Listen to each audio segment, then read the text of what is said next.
Well, Chris, it's been 8 days to be exact since they found the body of Odin Lloyd, and a judge here in North Attleboro took the rather unusual step of impounding or virtually sealing all of the documents related to the homicide investigation.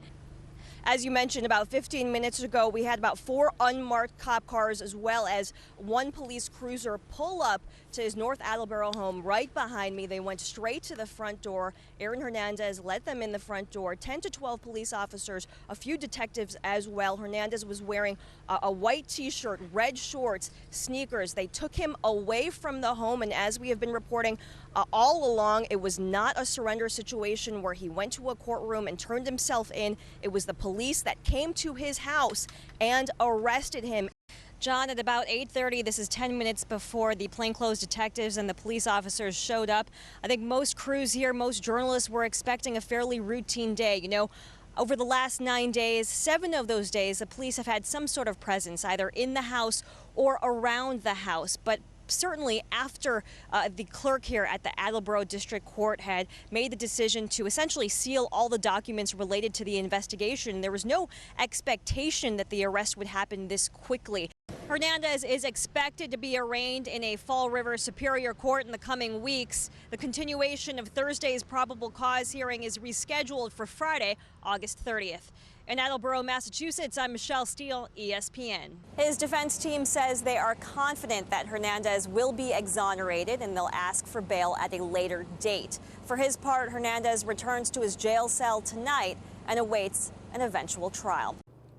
Yeah, you know, when Robert Kraft took the stand, I think it took many at this courthouse behind me by surprise.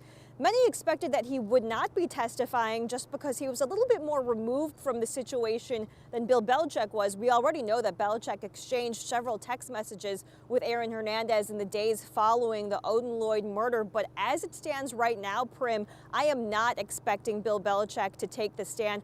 Part of that is because the prosecution hasn't received really any indication from the defense that they're going to go the route of, you know, Hernandez was paranoid, or he was worried about gang trouble, or he had requested a trade from Belichick. They're not really making any indication that they're going to go that way. So I don't expect Bill Belichick to take the stand at any point. But certainly the end of this trial is in sight at this point, Prim. Just knowing that Alexander Bradley took the stand today shows me that the prosecution is really saving their best witnesses for the last. You know, we heard from the fiance this week, and of course Robert Kraft yesterday, and then today his former best friend who he allegedly shot in the face. Now, Bradley and him shared a very long, icy stare at the beginning of his testimony. Bradley was not allowed to really talk about that shooting incident, but he did address something else. He said, and this is what I think the most damaging part of his testimony was, he said that he saw Hernandez handle a firearm in a Florida hotel room while on vacation in 2013. Michelle, what more can you tell us about what the jury has been doing since they were handed this case last week? Well, David, we are entering our 25th hour of deliberations for the jury, and that means 2 things. One is they are going over all of the evidence and the testimony in this case. And 2, this is not an open and shut case for either the defense or the prosecution. We also know that they're not deadlocked yet. They would have to say that in open court. But remember, in Massachusetts, you can only be deadlocked 2 times before the judge is forced to declare a hung jury and then a mistrial.